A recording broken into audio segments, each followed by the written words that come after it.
Som. Amém, glória a Deus. A graça e a paz, amém? Queria que vocês podem se sentar. Amém. Tá faltando alguma coisa? Sim, tá faltando alguma coisa. Meu celular.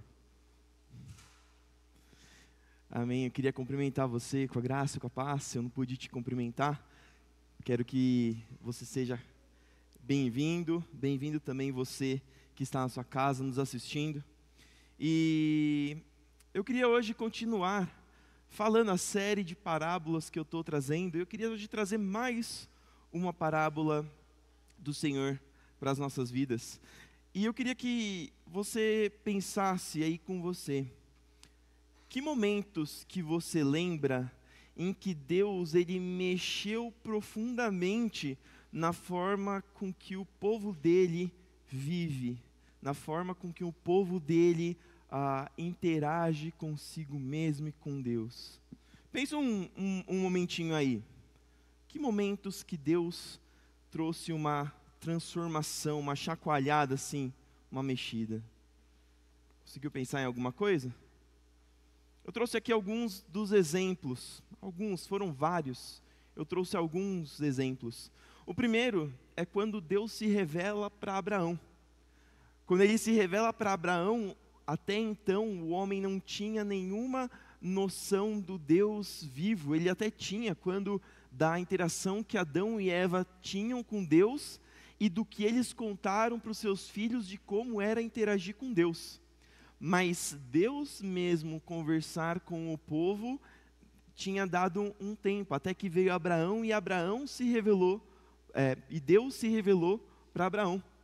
O segundo momento que eu posso trazer aqui é o momento em que o povo sai do Egito, porque até então o povo conhecia o Deus de Abraão, mas era isso. E é no momento em que o povo sai do Egito, em que é liderado por Moisés, e Moisés traz as leis para o povo, então o povo começa a conhecer melhor a Deus. Ele deixa de ser aquele povo que tinha costumes e usos diversos, ou até que pegaram de outros povos, e começa a entender como que Deus queria que esse povo agisse. Então você vê que tem uma modificação de como eles se vestiam, modificação do que eles comiam, modificação de como eles dividiam a sua semana. E o terceiro exemplo que eu quero trazer é o maior, talvez, exemplo de todos, que trouxe talvez a maior mudança, a maior reforma assim do que acontece, a reforma de uma base de um sistema antigo que vinha durando durante centenas de anos, que foi a vinda de Jesus. E Jesus fez uma transformação grande nesse sistema, que até mudou o calendário. Hoje nós estamos no ano 2025, depois de Cristo, trouxe uma mudança tão grande a ponto disso. E uma característica comum que a gente tem que perceber em todas essas mudanças é que todas essas mudanças vieram para que o homem se aproximasse de Deus. Como se tivesse um abismo entre o homem e Deus criado pelo pecado, e a cada revelação que Deus fosse dando para o homem, é como se ele construísse um pedacinho de uma ponte, em que o homem pudesse ir dando um passinho a mais para perto de Deus. E todas essas mudanças, essas reformas, elas trouxeram mudanças visíveis. As pessoas viam que os homens que receberam essa mudança, eles estavam agindo diferente, que eles comiam diferente, que eles falavam diferente, que eles se vestiam, usavam cabelo de forma diferente. Mas antes de falar de qualquer mudança, de qualquer reforma que Deus faz no nosso exterior, eu queria falar da mudança mais importante, que é a reforma interna, aquela que Deus faz nos nossos corações. E Jesus ensina isso numa parábola simples, que eu queria trazer com vocês hoje. Eu queria já começar com vocês, caso vocês queiram abrir a sua Bíblia ou acompanhar aqui no telão, Mateus 9, nós vamos ler o verso 14 até o 17. Amém? Mateus 9, para você que está abrindo, que diz o seguinte: os discípulos de João Batista foram a Jesus e lhe perguntaram: viu, por que que os seus discípulos não têm hábito de jejuar, como nós e os fariseus? Jesus então respondeu: por acaso os convidados de um casamento, eles ficam de luto enquanto festejam com o noivo? Um dia, porém, o noivo lhe será tirado, e então jejuarão. Além disso, ninguém remenda uma roupa velha usando um pano novo. O pano, ele rasgaria a roupa, deixando o buraco ainda maior. E ninguém coloca vinho novo em velhos recipientes de couro, em odres velhos. O couro se arrebentaria, deixando vazar o vinho, e os recipientes velhos, os odres velhos, se estragariam. O vinho novo é guardado em odres novos, para que ambos se conservem. Amém? E nesse trecho, só contextualizando um pouco, os discípulos de Jesus, eles estavam questionando Jesus, por que que os discípulos dele não jejuavam? Os fariseus, eles tinham costume de jejuar mais ou menos 2 vezes por semana. Os discípulos de João, a gente não sabe quantas vezes eles jejuavam, mas a gente tem ideia de que eles jejuavam frequentemente. E eles estavam questionando acerca disso para Jesus. E é interessante porque se você subir um pouquinho no capítulo 9, os discípulos eles começaram perguntando: Jesus, você pode se sentar para comer com pecadores? Por que que você senta para comer com cobradores de impostos, com pecadores? E agora eles estavam indo além. Além de reclamar que Jesus estava comendo, eles estavam falando: mas Jesus, você come? Como assim você come? Você não jejua? E eu não sei dizer se essa pergunta era uma pergunta sincera, de alguém que quer realmente entender. Falava: Jesus, por que que os seus discípulos não jejuam? Ou se é alguma pergunta acusatória, né? Porque às vezes as pessoas fazem uma pergunta e falam: você devia estar fazendo isso, mas você não está fazendo. Por que que você não está fazendo isso? Mas o fato é que Jesus, ele sempre foi um grande mestre. E trazendo todos os ensinos disruptivos, os ensinos inovadores que ele trazia, as pessoas acabavam ficando, talvez perguntando algumas coisas, e às vezes até eles tentavam pegar aqueles ensinamentos e tentavam ficar conciliando com aquilo que eles já tinham antes. Então eles pegavam: como que funciona isso aqui que você ensinou, Jesus? Porque a gente acredita nisso, nisso, nisso. Como que isso aqui se encaixa nisso aqui que a gente acredita? E aí Jesus trouxe essa parábola justamente para tentar explicar isso. E antes, para vocês entenderem essa parábola, eu queria explicar um pouquinho dos elementos que contém nessa parábola, porque naquela época era bem comum isso que Jesus estava contando. Então, para as pessoas entender aquela parábola era fácil. Mas para a gente, no mundo moderno, às vezes a gente não tem contato com remendo de tecido, a gente leva na costureira, ou então com guardar bebida em pele de animal. Então eu queria só explicar para vocês. Então, primeiro, quando você remenda um tecido novo num tecido velho, o que acontece com o tecido velho quando ele já está gasto, ele lava várias vezes, tudo mais? Se você lava, ele não tem elasticidade nenhuma, certo? Agora um tecido novo, quando você lava, dependendo do tecido, o que acontece com ele? Às vezes encolhe, né? Uma vez eu comprei uma meia, coloquei na máquina de lavar, a meia era desse tamanho e ficou uma meia de bebê. Então, acontece isso. O que acontecia quando a pessoa remendava esse pedaço de tecido novo num tecido velho? Quando ia lavar, aquele tecido começava a encolher, e aí as costuras do tecido antigo começavam a rasgar, e no fim das contas você tinha um buraco maior do que tinha antes. E aí você tinha 2 perdas, né?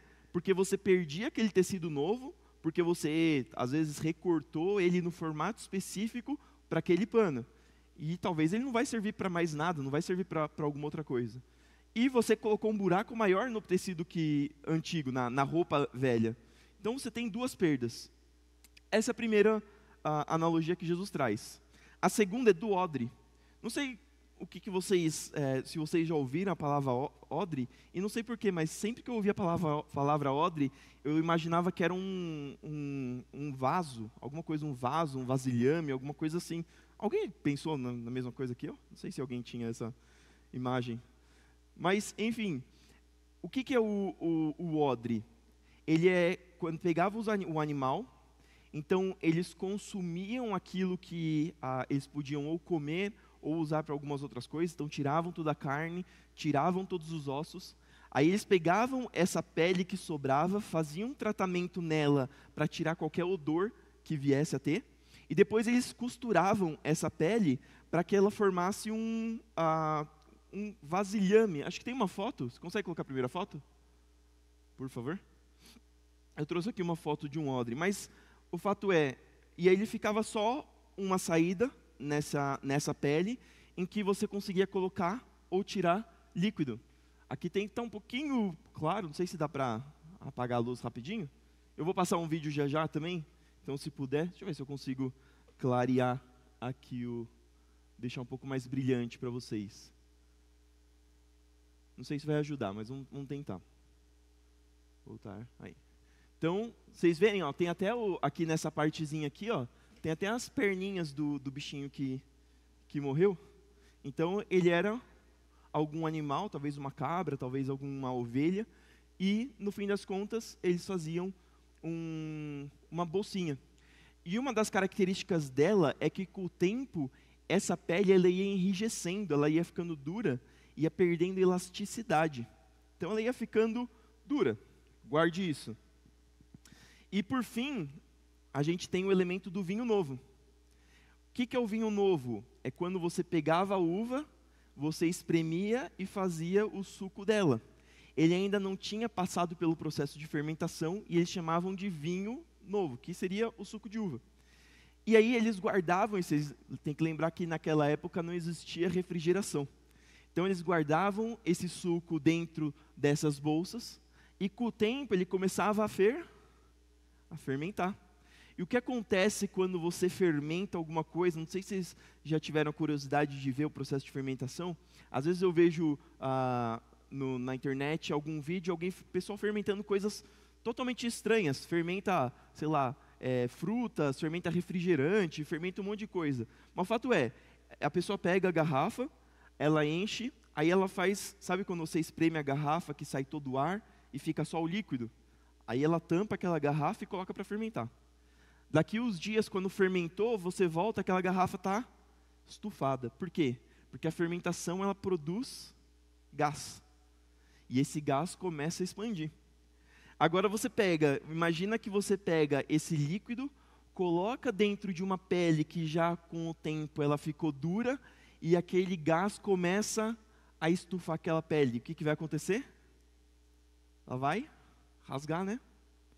Então, era essa analogia que Jesus estava trazendo.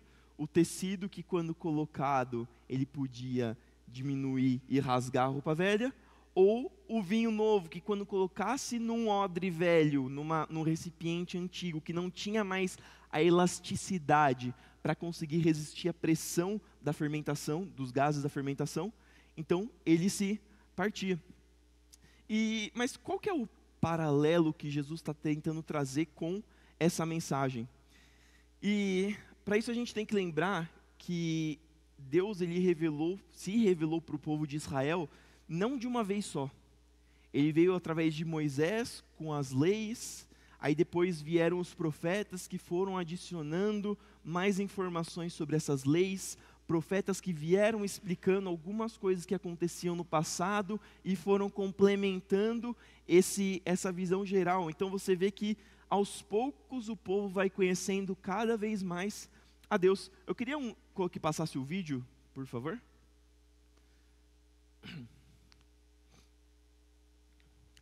Esse é um vídeo de uma pessoa fazendo uma pintura a óleo.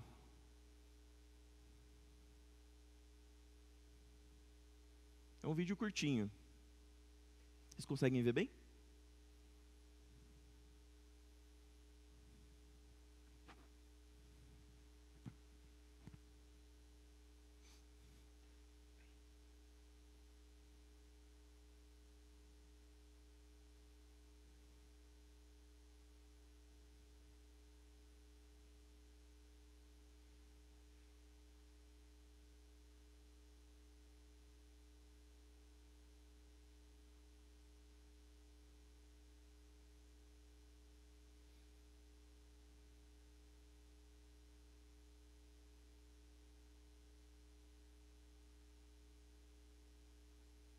Legal. A imagem está um pouquinho clarinha, mas acho que deu para ver mais ou menos o que essa pintura é.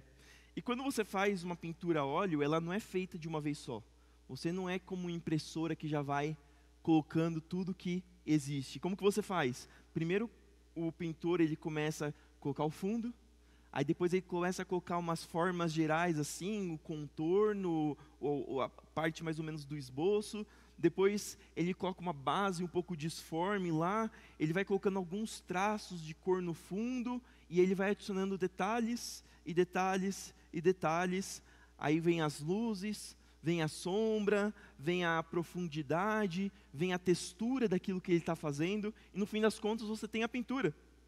E no Antigo Testamento, assim, coloca o vídeo de novo, por favor. Então, avança um pouquinho. Aí. Então, no Antigo Testamento foi assim. Ele começou com fundo, com um pouquinho de sombra, com um pouquinho de cor. Isso eram as leis. Era ele ensinando como o povo fazer sacrifícios, como adorar a Deus. Eram os profetas. Aí continua um pouquinho mais. Avança um pouquinho para metade do vídeo. Aí depois ele vai adicionando mais detalhes, e aí você já começa a entender um pouquinho mais. Pausa aí, por favor. Você começa a entender um pouquinho mais. Você vai tendo camadas e camadas das leis ensinando como que Deus estava fazendo para o povo. Até que no fim, você tem uma imagem completa, a revelação completa daquilo que Deus queria trazer.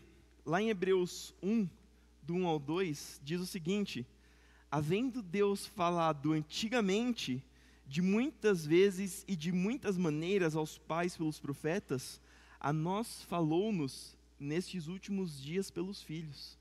Aqui Deus falando que Ele veio falando pelos pais, pelos profetas, se mostrando quem Ele era.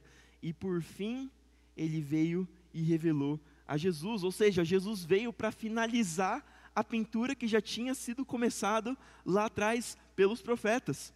E tudo que veio antes apontava para Jesus. A gente consegue ver nos profetas apontando para Jesus, as profecias apontando para aquele que havia de vir. E era camadas preparando o coração do homem para receber as verdades do céu. Mas o mais incrível é que Jesus não veio só para adicionar mais detalhes. Jesus não veio só para adicionar os pingos dos is. E eu queria fazer uma analogia aqui para tentar fazer vocês entenderem o que eu quero dizer. Imagina que depois dos profetas... Aliás, coloca no fim do vídeo, por favor. Antes daqui. Uma coisa interessante. Bem no finzinho, quando a pintura já tá pronta.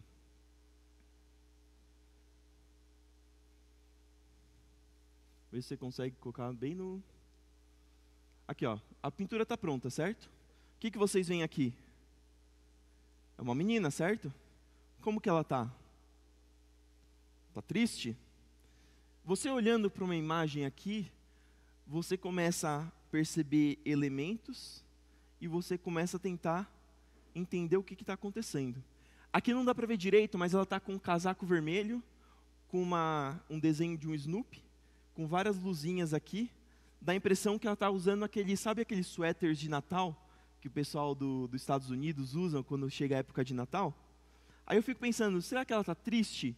Talvez ela esteja triste porque é Natal, ela não ganhou os presentes que ela queria.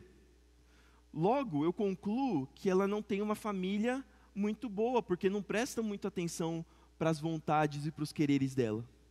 Logo, eu concluo que essa menina, quando envelhecer, ela vai virar uma pessoa rebelde. Vocês percebem que eu estou tentando extravagar alguma coisa a partir de uma imagem? Mas aí você pega e imagina que a gente conseguisse dar tirar o zoom dessa imagem. E aí você vê essa menina no parque, com as amiguinhas dela. Elas estavam decidindo quem ia brincar primeiro, e ela perdeu. Aí ela estava entediada, esperando a vez dela para brincar com as amiguinhas.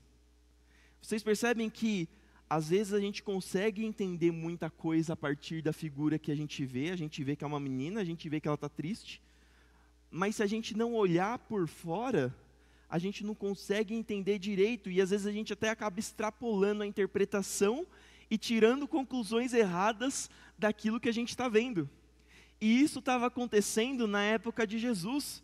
Os fariseus, eles estavam olhando toda a lei que tinha sido colocada para o povo, eles estavam tirando interpretação, tentando colocar elementos, tentando colocar suas preferências, e eles estavam tirando conclusões que talvez fossem erradas para isso.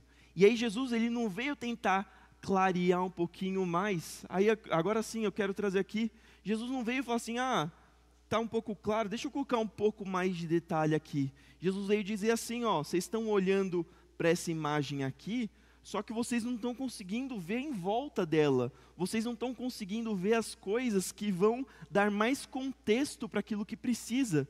O que Jesus faz? Ele tenta adicionar mais detalhes, ele fala, não adianta, porque você precisa ver para fora. Então Jesus pega e coloca uma imagem maior. E agora eu começo a mostrar o que tem em volta aqui dessa pintura, para vocês entenderem o que Deus, o que os profetas tinham trazido de ensinamento. E agora a gente consegue ver a figura maior, a gente consegue começar a analisar o que tem em volta daquele estudo, e a gente consegue começar a entender um pouco melhor aquilo que Deus queria trazer para o povo.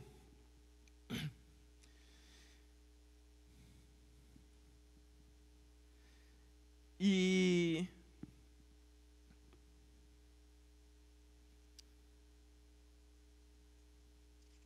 é isso que Jesus estava fazendo.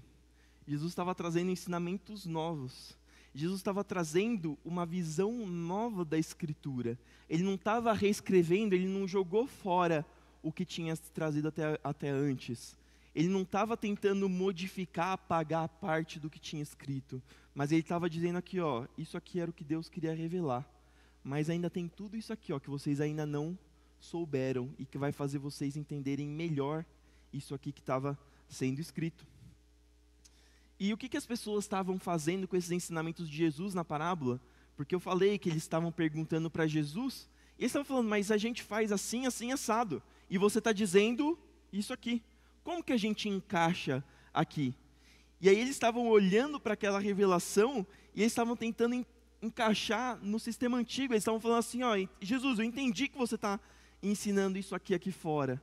Mas como que eu coloco isso aqui fora aqui? Será que eu consigo desenhar essa árvore que está aqui dentro? Será que eu consigo desenhar esse balanço aqui que tem aqui nessa árvore, aqui dentro? E não dava. Jesus estava pintando um quadro maior. Jesus estava mostrando que há mais para se ver. E da mesma forma que o odre velho, ele não aguenta a pressão de um vinho novo sendo colocado, e o tecido velho não aguenta quando você remenda um tecido novo, os moldes da religiosidade antiga, eles não estavam aguentando o ensino de Jesus. Eles estavam vendo o ensino de Jesus, estavam tentando colocar naquela imagem pequenininha e não estavam aguentando. E aí quando os trapos daqueles que estavam tentando encaixar aquele tecido novo dentro dos trapos antigos deles se rasgaram, e quando os odres deles estavam furados e o vinho novo que Jesus tinha colocado já tinha se derramado pelo chão, eles ficaram bravos com Jesus, porque ele tinha rasgado os trapos deles, porque ele tinha quebrado os odres dele. E aí eles quiseram fazer o quê? Quiseram matar Jesus. Ao invés de tentar pegar aquilo e ter o renovo, eles quiseram matar aquele que terminou de estragar aquilo que já estava estragado, aquilo que já não prestava. E alguma das coisas que Jesus veio mudar e que acabou irritando eles, e eu quero que você preste atenção e tente pensar se você consegue ver esses problemas hoje em dia. A primeira coisa que Jesus veio mudar foram as tradições humanas acima da palavra de Deus. Então você tinha os líderes que eles anulavam a palavra de Deus pelas vontades deles, e a palavra de Deus tinha menos importância, menos valor do que as palavras de Deus. A segunda, uma religião exterior sem uma transformação interior. As pessoas viverem de aparência. Jesus disse que os fariseus iam nas praças públicas e oravam em voz alta para que as pessoas olhassem para eles e admirassem a religiosidade deles. Enquanto Jesus, ele mostrou que o problema, ele está dentro do homem, que isso precisa ser tratado por dentro e não de forma externa. A terceira, a hipocrisia e a busca por reconhecimento humano. Então as pessoas, Jesus condenou o que eles jejuavam e eles se faziam de abatidos, eles se faziam de tristes, para que os homens olhassem para eles e falassem, você está jejuando. Mas o jejum era para com Deus, o propósito era para com Deus, mas eles estavam mais de olho no que os homens iam olhar para eles mesmos, do que realmente buscar aquilo que é o propósito do jejum deles. O exclusivismo religioso e o desprezo pelos pecadores. Os religiosos da época, os fariseus, eles se fechavam entre eles, e quando tinham pecadores, quando tinham cobradores de impostos, ao invés de tentar mostrar para eles o caminho da luz, ser farol na escuridão, eles desprezavam. Jesus, por que você está conversando com essa mulher samaritana? Jesus, por que você está comendo na mesa com os cobradores de impostos? Jesus, por que você está pregando e conversando para os pecadores, para as prostitutas? A dependência de mediadores humanos para chegar a Deus. Então eles dependiam dos sacerdotes para conseguir chegar a Deus. A pessoa acabava confiando mais no homem do que confiava em Deus. E talvez quando você fale isso, você possa pensar, nossa, mas faz sentido, eu não faria isso, eu nunca faria isso.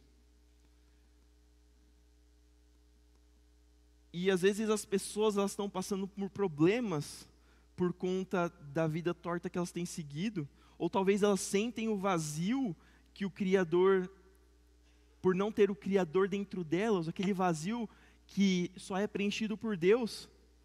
E aí essas pessoas, elas vêm para a igreja e começam a ouvir as verdades de Deus, começam a ouvir as palavras de bênção, as palavras de maravilhas, as promessas. As pessoas escutam os louvores, acham bonito, as pessoas veem o café, acham gostoso, o pessoal vê o pessoal talvez bem vestido e fala, nossa, que agradável estar do lado dessas pessoas bonitas, bem vestidas e cheirosas.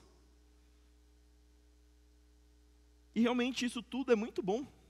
Eu sempre falo para as pessoas, adoro abraçar vocês e sentir aquele cheirinho gostoso que vários de vocês têm.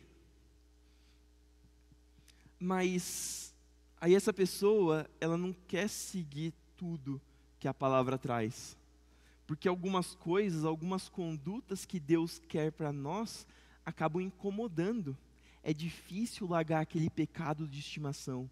É difícil largar aquele hábito antigo. É desconfortável.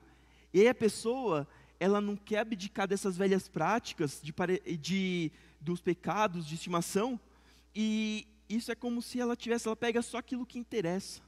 É como se ela estivesse pegando o tecido bom da palavra de Deus, estivesse recortando esse tecido e estivesse colocando nos trapos velhos que ele está usando. E ao invés daquilo preencher, daquilo arrumar aquele rasgado que está na roupa dela, aquilo vai só fazer um buraco ainda maior.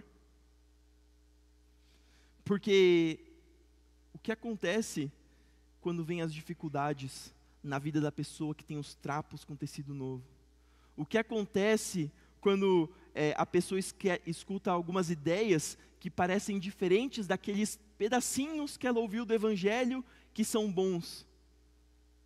O que acontece quando ela ouve isso? É como se fosse o pano costurado com tecido novo sendo lavado, aquele tecido diminuindo e a roupa rasgando. É como se fosse o vinho novo no odre antigo, fermentando, criando pressão, estourando aquele recipiente. E da mesma forma que os fariseus ficaram bravos com Jesus, porque os ensinos de Jesus rasgou os trapos, e estourou os odres dos fariseus, algumas pessoas se revoltam e se decepcionam com a igreja por conta disso.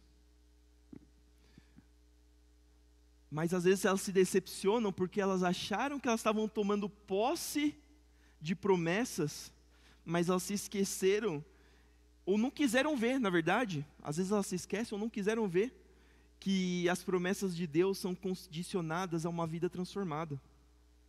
E aí a pessoa lê lá na Bíblia, todas as coisas cooperam para o bem daqueles que amam. E aí a pessoa pega e fala assim, porque eu levantei a mão lá na igreja, eu aceitei Jesus, e todas as coisas vão cooperar para o meu bem. Só que ela esquece, para o bem de quem? De quem o ama.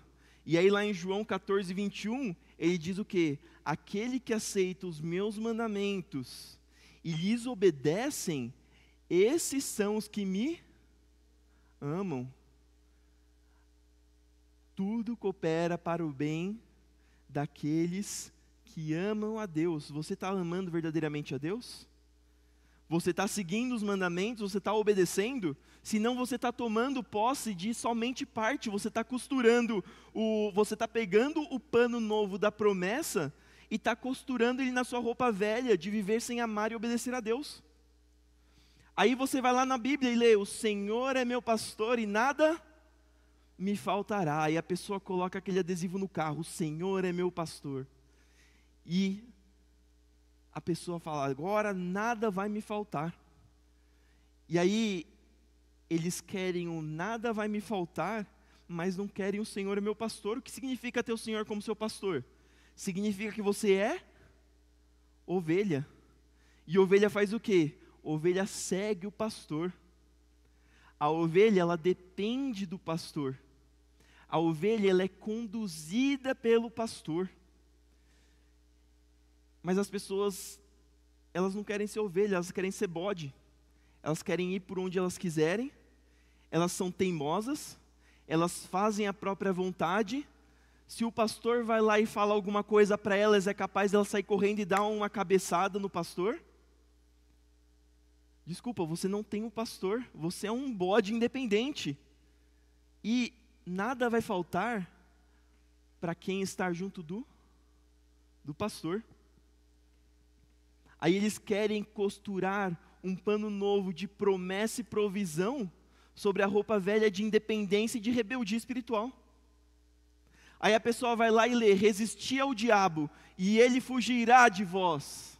Aí a pessoa chega lá na igreja se achando Superman, a Mulher Maravilha, fala, agora o diabo vai fugir de mim, porque a palavra de Deus diz, resistir ao diabo e ele fugirá de você. Agora, coloca para mim Tiago 4, 7 ao 8. Vamos ler o contexto inteiro. Portanto, submetam-se a Deus. Resistam ao diabo e ele fugirá de vocês. Seguinte, aproximem-se de Deus. Vocês estão vendo que o resistir ao diabo, ele fugirá de vocês, está entre submetam-se a Deus e aproximem-se de Deus? Só que a pessoa ignora isso, quer só recortar aquele pano bonitinho e colar no trapo dele. Lavem as mãos, pecadores, ou seja, se arrependam dos seus pecados. Purifiquem o coração, vocês que têm mente dividida. As pessoas querem o pano novo da autoridade, mas eles continuam com o tecido velho da desobediência. Aí a pessoa vai lá e lê, lá em Jeremias 33:3, clama a mim e responder-te-ei. Clama a mim e responder-te-ei. Porque se eu clamar a Deus, Ele vai me responder. E Deus vira o iFood da pessoa. A pessoa acha que a hora que ela está com fome, ela vai lá no celular, clama a mim e Deus me responderá. Mas se a gente for ver lá em Jeremias 33, Jeremias ele estava preso e ele tinha continuado sendo fiel mesmo na dificuldade. A promessa de resposta não é para quem clama apenas quando convém, mas é para quem mantém a comunhão com Deus. As pessoas querem o pano novo da resposta, mas ele continua costurado no trapo do silêncio espiritual. Aí você vai ler lá em Isaías 54, nenhuma arma forjada contra ti prosperará. E aí a gente vai em Isaías 54, 17, que diz, naquele dia, porém, nenhuma arma voltada contra você prevalecerá, glória a Deus. Você calará toda voz que se levantar para acusá-la, glória a Deus. É assim que o Senhor agirá em favor dos seus? Em favor dos seus? A promessa é para os servos, não para os espectadores. Quem não vive em submissão está vulnerável às armas do inimigo. A pessoa que é o tecido novo da proteção, mas vivem no tecido velho da autossuficiência. Não querem depender de Deus. E daria para eu dizer inúmeros outros versículos em que as pessoas ouvem e recebem como bênção, saem felizes glorificando a Deus, mas esquecem que toda a promessa está condicionada a uma vida de obediência. E aí eles costuram um monte de tecido novo, a roupa fica toda picotadinha de tecido novo, e eles ficam bravos com Deus quando o trapo deles rasga.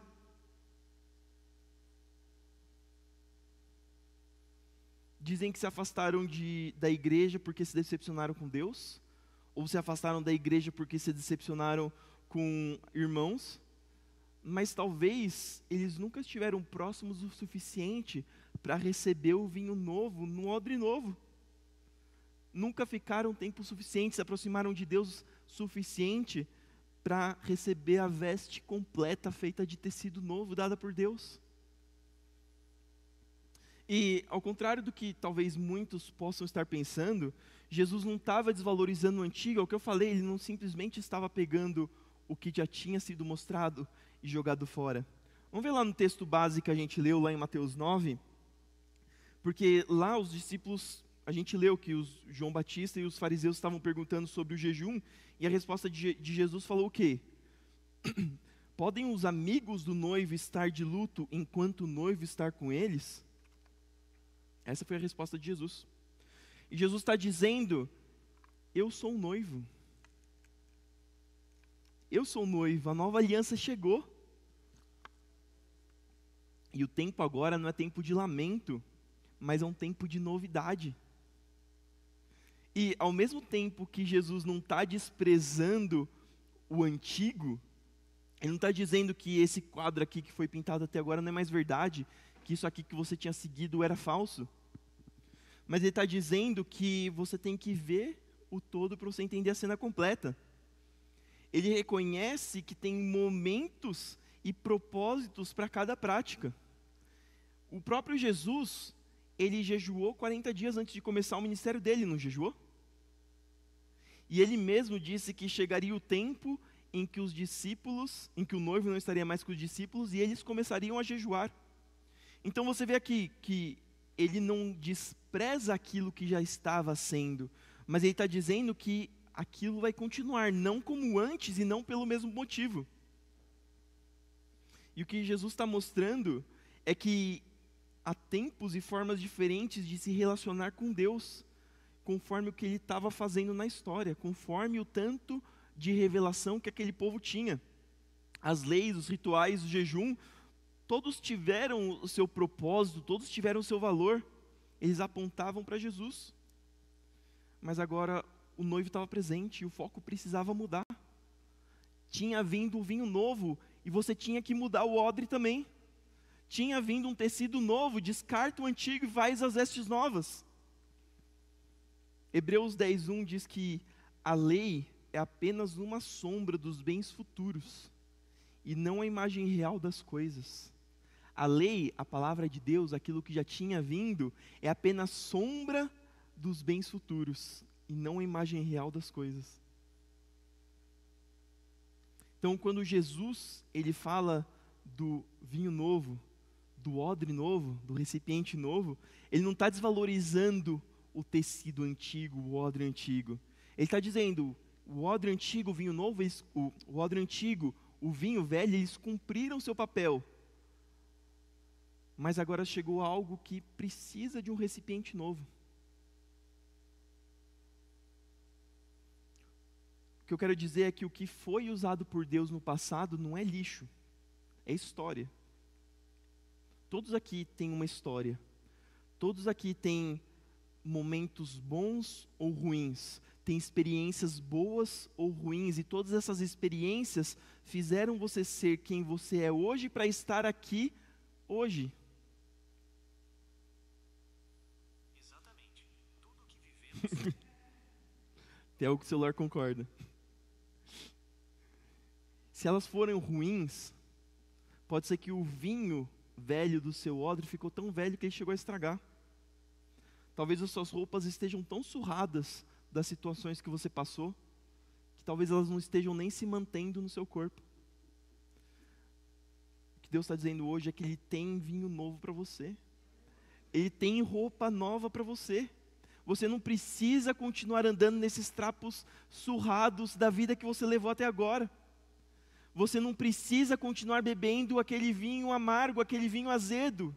Ele tem um vinho novo para você, mas você precisa trocar o seu odre velho.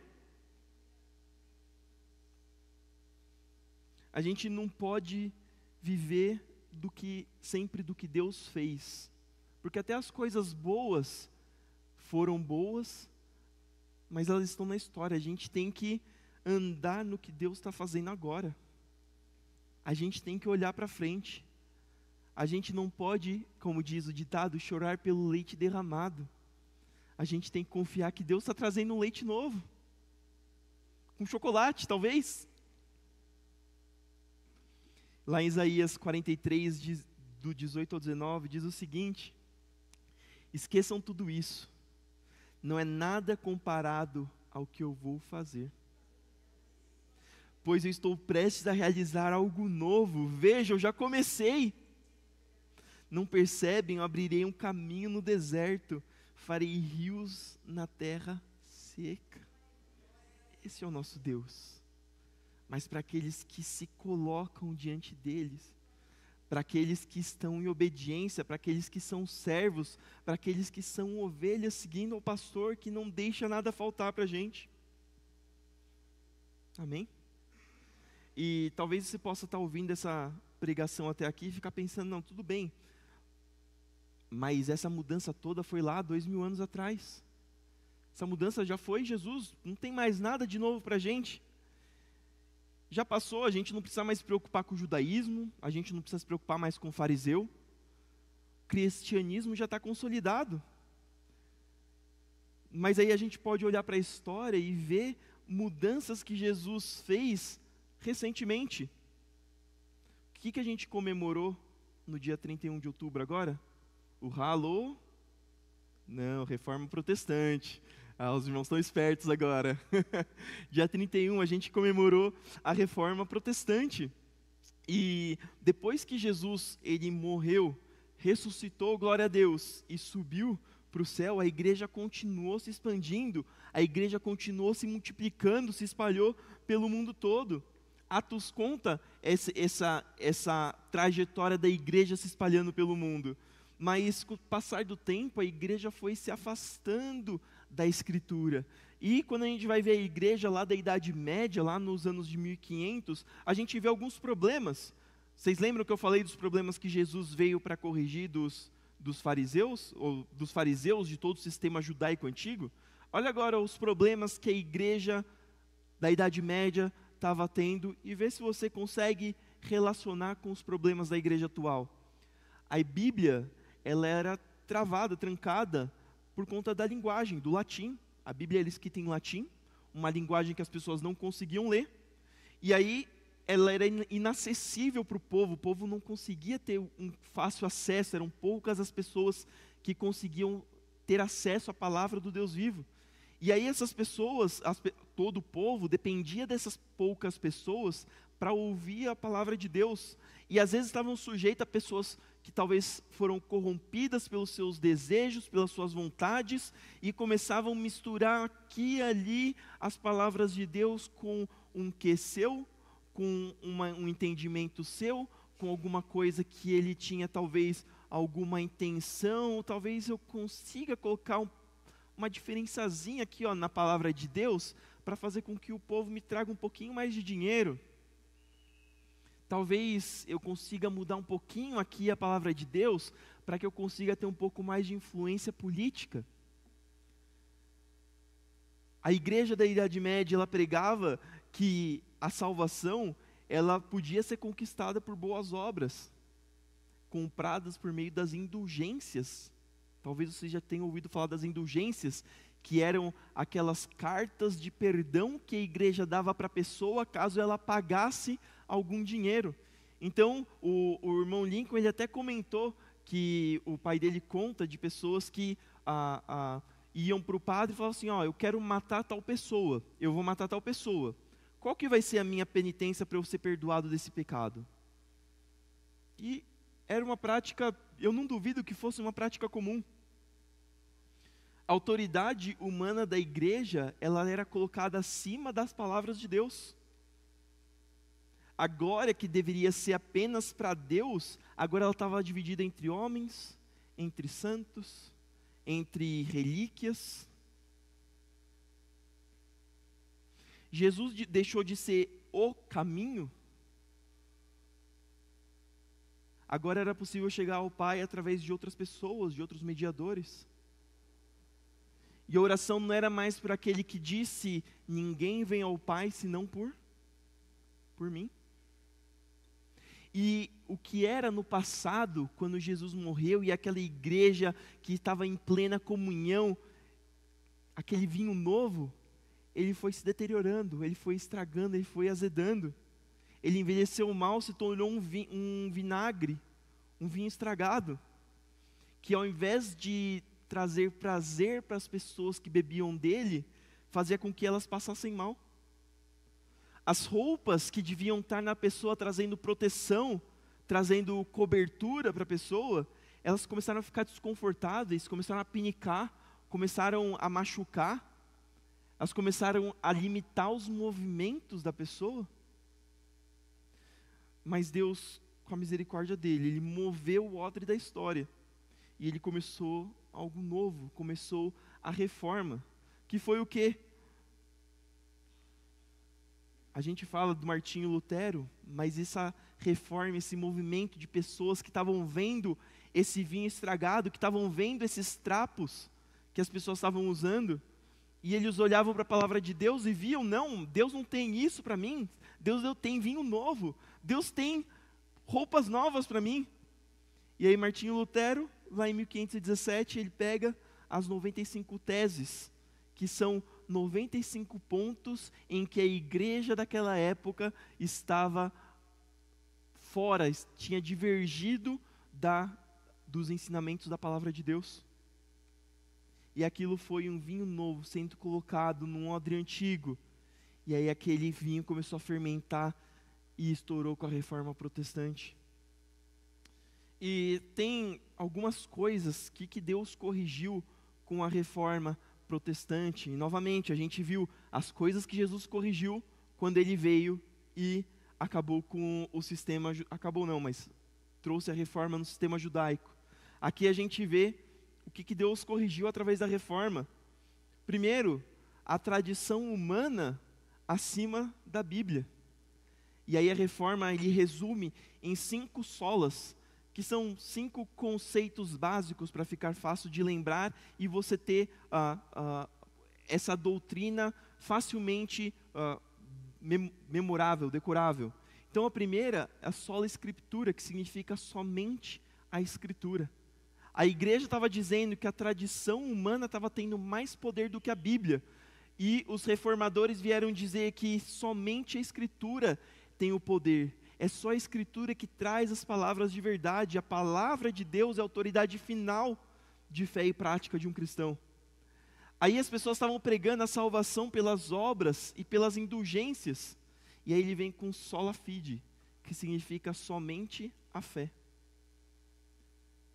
Nós somos justificados pela fé que nós temos em Deus, e não por aquilo que nós podemos fazer para Deus. A igreja daquela época pregava que que tinha mérito humano na salvação. Dizia que talvez se eu percorresse uma quantidade certa de uma distância específica de joelhos, eu era mais merecedor da salvação do que a pessoa que não tinha feito isso. E aí a reforma traz o sola gratia, somente a graça de Deus. A salvação é um dom gratuito de Deus e imerecido. Somente pela graça, não tem obras que a gente possa fazer que vai chegar no padrão perfeito de Deus. Nós só somos salvos porque Deus é misericordioso e o sangue que foi derramado na cruz nos dá o perdão. A igreja dizia que os santos e os sacerdotes, eles podiam ser mediadores até Deus. E aí a reforma vem trazer o solos Christus, somente Cristo. É só por Cristo que nós podemos chegar ao Pai. Cristo é o caminho que leva ao Pai. Se não for por Ele, ninguém chega até o Pai. E a igreja dizia que a glória estava dividida entre os homens e a instituição. A glória de Deus, Deus que a Bíblia mostra que é um Deus ciumento, que é a glória para Ele. Agora essa glória está sendo dividida entre outras pessoas humanas. A glória do Deus infinito está sendo dividida para o barro, para pó.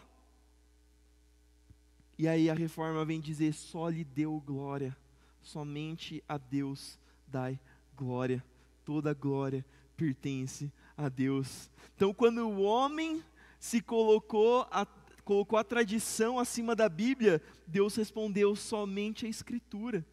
Quando o homem tentou comprar a salvação, Deus respondeu somente a fé.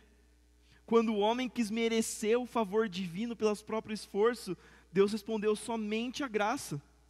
Quando o homem buscou mediadores humanos para chegar até Deus, Deus respondeu somente Cristo te leva a Deus.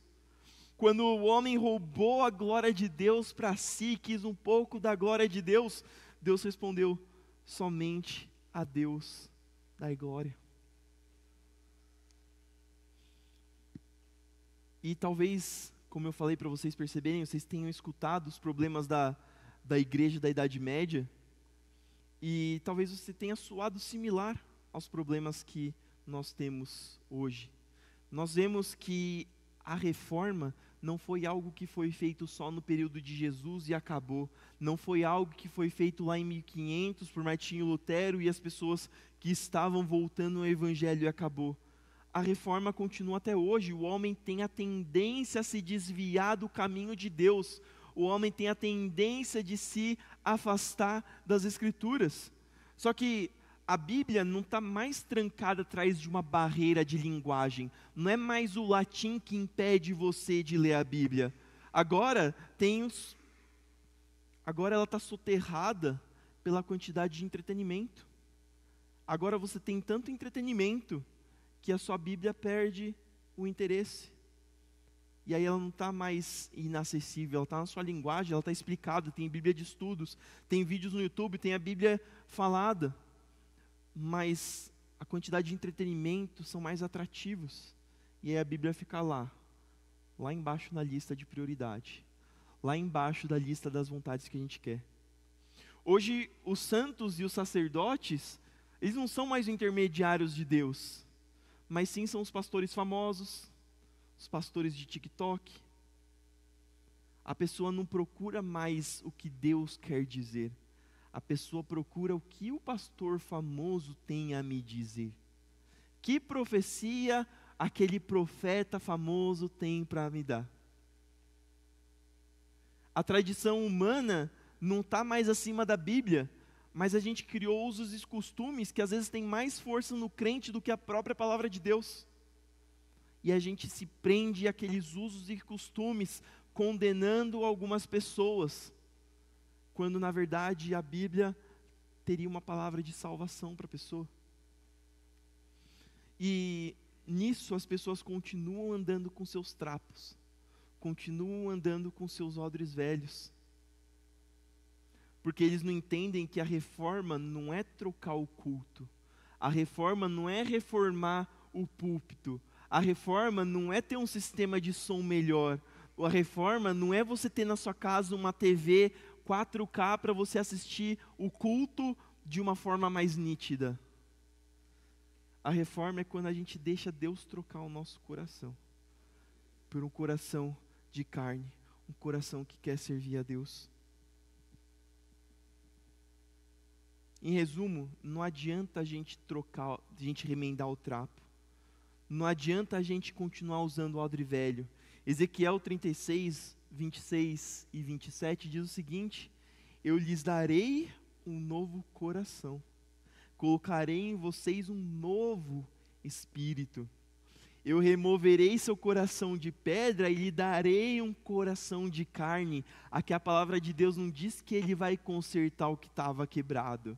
Aqui a palavra de Deus não diz que vai remendar o que estava rasgado. Aqui não diz que vai juntar o que estava partido. Ele diz que vai jogar fora o que era antigo e colocar algo novo. E a Bíblia tem uma linguagem radical quando se diz a isso, quando se torna isso. E é isso, é você jogar fora o odre, é você queimar as pontes que te mantém preso ao passado, é você seguir em direção ao que Deus tem para você. É matar o velho homem, enterrar o velho homem e deixar nascer a nova criatura que Deus quer que nós sejamos. Romanos 6, do 6 ao 11, traz talvez uma palavra bem interessante que Paulo trouxe sobre isso. Que diz o seguinte, preste bem atenção. Sabemos que a nossa velha natureza humana, ela foi crucificada com Cristo. Crucificado não significa preso, não significa deixado de lado, significa morto, significa acabado, significa destruído, não existe mais.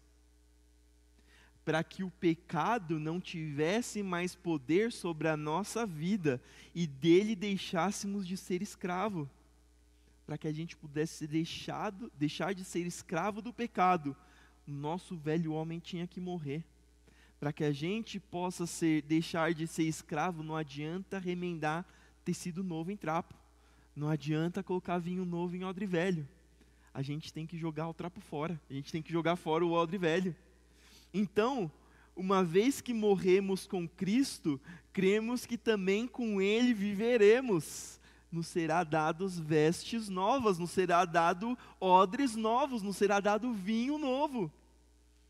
Temos certeza disso, pois Cristo foi ressuscitado dos mortos e não mais morrerá. A morte já não tem nenhum poder sobre ele, Jesus venceu a morte. Quando ele morreu, foi de uma vez por todas, para quebrar o poder do pecado. Agora que ele vive, é para a glória de Deus. Da mesma forma, considerem-se mortos para o poder do pecado e vivos para Deus em Cristo Jesus. Quando você confia em Cristo, quando você confia em Jesus, quando você aceita Jesus como seu único e suficiente Salvador, não é somente um dia em que você levanta a mão, é um dia em que você vê o caminho que você precisa percorrer, você vê a porta estreita que você precisa passar, e você fala, eu não quero mais andar por esse caminho largo, eu não quero mais andar por esse caminho fácil, que vai me levar para a perdição, eu quero andar pelo caminho difícil, que vai me levar para a glória eterna, que vai me levar para mais perto do meu Criador, para mais perto do meu Salvador. O que Jesus quer dizer com essa parábola é que o Evangelho é uma realidade nova, viva, transformadora. O Evangelho é uma realidade nova, uma realidade viva, uma realidade transformadora. Ele não veio remendar uma religião antiga. Ele não veio tentar colocar alguma coisinha em você para você ficar melhor. Não é um adereço, não é um brinco, não é um cachecol, não é uma blusa nova que vai te deixar mais bonitinho. Não. Ele veio para transformar completamente o coração humano. e veio estabelecer um novo relacionamento com Deus, baseado na graça, baseado na fé, baseado na comunhão com Deus. Queria que você fechasse seus olhos. Senhor, obrigado, Pai, por essa mensagem. Obrigado porque o Senhor tem nos mostrado mais e mais da revelação de Ti, tem mostrado mais e mais de Ti. Senhor, nos ajuda a crescer mais em Ti, nos ajuda a não ser pessoas que dependem dos nossos trapos antigos, pessoas que não confiam que o Senhor é suficiente para nossas vidas, que o Senhor é suficiente para nos cobrir, para nos proteger, para nos guiar, para saciar a nossa sede. Senhor, nos ajuda a estar mais próximos de Ti. E nos ajuda, Senhor, a ser as pessoas que vão mostrar para os outros que eles também estão em trapos de imundícia, que eles estão bebendo vinho amargo, e que o Senhor tem vinho novo, que o Senhor tem água viva, que o Senhor tem promessa para as pessoas. Senhor, renova as nossas vidas, renova o nosso ser, não deixe que nós sejamos apenas pessoas de fachada. Abençoa para que nós possamos ser pessoas que têm o coração realmente transformados, que não sejamos apenas cascas bonitas, mas que nós sejamos rios, Senhor, que fluem do nosso interior, rios de águas vivas, para saciar a nossa sede e a sede das pessoas que o Senhor tem preparado para estar perto das nossas vidas. Senhor, a jornada não é fácil, mas eu creio que o Senhor tem um jugo suave e leve para as nossas vidas, e que o Senhor, acima de tudo, está conosco, nos direcionando, nos guiando e nos carregando em momentos difíceis. Senhor, continua com a sua igreja, abençoa para que essa mensagem possa frutificar no coração da sua igreja, para que aquilo que está escondido venha, Senhor, clarear na mente das pessoas, e para que nós possamos para que isso não possa ser apenas uma mensagem de domingo, mas seja uma verdade que reverbere em nossas almas, e para que elas possam gritar, Senhor, essa verdade dos quatro cantos, para que nós possamos ser pessoas transformadas por essa verdade. É isso que eu te peço e te agradeço, em nome de Jesus, amém. Que o Espírito fale mais nos seus corações. Senhor, o ministério de louvor, o ministério infantil, Senhor, aleluia, os irmãos da técnica, os obreiros da tua casa, ó Pai, Senhor, que cada um, Senhor, possa ser um evangelista, possa levar, Senhor, a tua mensagem de salvação, ó Pai, de que nós possamos entender, Senhor, qual é o propósito, Senhor, para as nossas vidas, ó Pai, e nos colocarmos à disposição diante de Ti, Senhor, para fazer, Senhor, a tua vontade, ó Pai. Senhor, que nessa manhã eu te peço, ó Pai, visita, Senhor, os enfermos, ó Pai. O irmão José, Senhor, que está naquele hospital, ó Pai, entra com providência, Senhor, na vida dele, Senhor. Ah, Pai, todos aqueles que estão necessitados de uma porta, ó Pai, Senhor, abre a porta para os teus filhos, Senhor. O suprimento, Senhor, da casa dos teus filhos, ó Pai. Tu és aquele que abre porta onde não tem porta, ó Pai. Senhor, que cada um possa receber uma porção do teu Santo Espírito, ó Pai.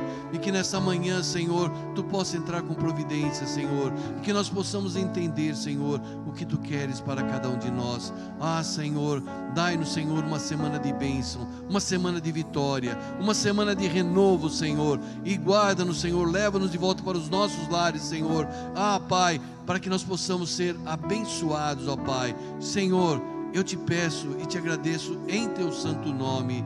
Amém, Jesus. Se o Senhor não voltar nesta manhã, neste dia, que nós possamos ter uma semana de bênção, de vitórias. E nunca esqueça, por onde você passar, não esqueça de abençoar as pessoas, porque nós somos instrumentos de transformação, somos instrumentos de bênção. E eu tenho certeza que você vai fazer a diferença na vida de pessoas nessa semana. Mas se o Senhor voltar, nós vamos nos encontrar lá no céu para uma grande glória, para uma grande festa, em nome do Senhor Jesus. Estenda suas mãos na posição de receber. Que a graça de Deus Pai, a graça de Deus Filho e a comunhão do Espírito Santo esteja com a amada e querida igreja, e quem crê diga amém. Uma salva de palmas ao Senhor.